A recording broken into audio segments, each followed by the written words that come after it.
கடமை பொறுப்பு வள்ளலாருக்கு இருக்கு.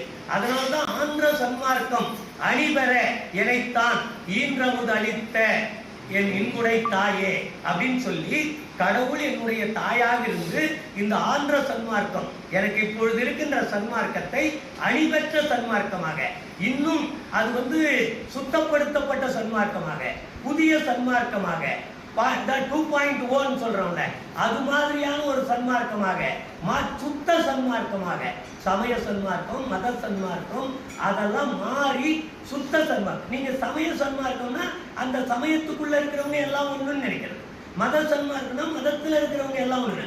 ஆனா வள்ளலார் சொல்ற சுத்த சன்மார்க்கம் எல்லாரும் ஒண்ணுன்னு, உலகத்தில் இருக்கிற அனைவரும் அனைத்து மதம் சமயம் ஜாதி எல்லாரும் ஒண்ணுன்னு சொல்றதுக்கும் அதுல சின்ன சின்ன ரவுண்டு போட்டு இது எல்லாம் ஒண்ணுன்றதுக்கும் பெரிய வித்தியாசம். அப்ப கடவுள் எல்லாரும் ஒண்ணுன்னு நினைக்கிறாரு.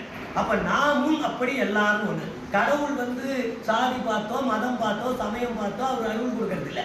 நம்ம எத்தனை கடவுள் வச்சிருந்தாலும் இங்க நிதர்சனமான உண்மை ஒரே கடவுள் தான். அந்த கடவுள் தான் அருள் கொடுக்க போறாரு. அதுக்கு பேர் எது வேணாலும் இருக்கட்டும். வள்ளல் பெருமான் அது ஜோதி வடிவா பார்க்கிறாரு, அந்த அனுபவத்தில் நமக்கு சொல்றாரு. அப்ப அந்த இடத்துல ஒரே கடவுள் அவர் அருளை கொடுக்கிறார். அந்த அருளை பெறுவதற்கு அவன் நிலையை அடைவதற்கு அவனுடைய குணநலன் நமக்கு வேணும். அவன் எல்லோரையும் பொதுவாக பார்க்கிறார்.